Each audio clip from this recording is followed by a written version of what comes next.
Hi friends, welcome back to our channel. So இன்றைக்கி ஒரு இன்ட்ரெஸ்டிங்கான வீடியோ பார்க்க போகிறோம். என்னென்னு பார்த்துட்டே இருக்கீங்க. ஜாஸ்மின் செடி பற்றி தான், மல்லிகைப்பூ செடியை பற்றி தான் பார்க்க போகிறோம்.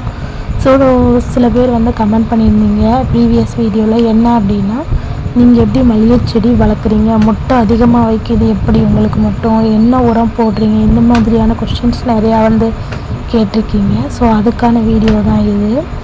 ஸோ நான் இப்போ காட்டிகிட்ருக்க இந்த செடி பார்த்திங்கன்னா தரையிலே இருக்குது. தரையிலேனா எல்லா செடியும் தரையிலே இருக்கும் அப்படி சொல்லி நீங்கள் நினைப்பீங்க.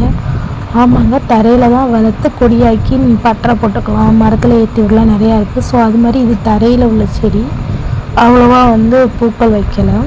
இப்போ நான் காட்டிகிட்ருக்கிறது பார்த்திங்கன்னா மரத்தில் ஏறி இருக்குது. இந்த கொடி பார்த்திங்கன்னா மல்லிகைப்பூ கொடி என்ன மரத்தில் நாங்கள் ஏற்றி விட்டுருக்கோம்னா சாத்துக்குடி மரத்தில் ஏற்றி விட்டுருக்கோம். ஸோ அதில் தான் பூத்துட்ருக்கு. இதில் பார்த்திங்கன்னா சிலது முட்டைலாம் பறிச்சிட்டோம், அதனால் காட்ட முடியலை.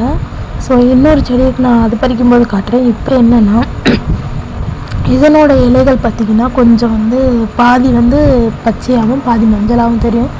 எதனாலனா இது சத்து குறைபாடுனால தான். இதுக்கும் சத்து தேவைங்க, நம்ம மாதிரி தான் இதுவும்.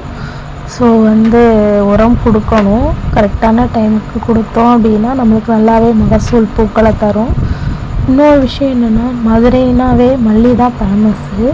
ஆனால் இந்த மல்லிகைப்பூவை நம்ம மண்ணில் நம்ம வீட்டில் வச்சு வளர்த்து அதை பறித்து தலையில் வைக்கும்போது கட்டி ரொம்பவே ஒரு சந்தோஷம்தாங்க.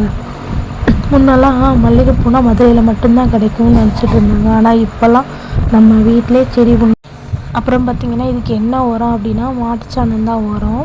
காஞ்சதுக்கப்புறம் அதை மண்ணாகிரும், கொஞ்சம் கட்டியாக அதை கொட்டலாம்.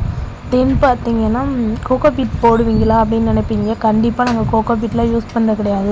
நம்மளோட இந்த மரத்துலேருந்து விழக்கூடிய இலைகள் குப்பைகள் இருக்குல்ல, அதையே சேர்த்து வச்சு நாங்கள் இதுக்கு உரமாக பயன்படுத்திடுவோம். அப்புறம் நான் சொன்னேன் பார்த்திங்களா, இன்னொரு செடியில் பறிக்கிறத காட்டுறேன்னா அது இதுதாங்க. பாருங்கள் எவ்வளோ வெள்ளை வெள்ளையேன்னு செம்மையாக இருக்குது மல்லிகைப்பூ. காம்பு பாருங்கள் எவ்வளோ நீளமாக இருக்குது, கட்டுறதுக்கு அவ்வளோ ஆசையாக இருக்குங்க. ஓகேங்க, இவ்வளோ நேரம் என்னோடய வீடியோ பொறுமையாக பார்த்ததுக்கு ரொம்ப ரொம்ப தேங்க்ஸுங்க. இந்த வீடியோ பிடிச்சா லைக் பண்ணுங்கள், ஷேர் பண்ணுங்கள், தென் நம்ம சேனலை சப்ஸ்கிரைப் பண்ணி சப்போர்ட் பண்ணுங்கள்.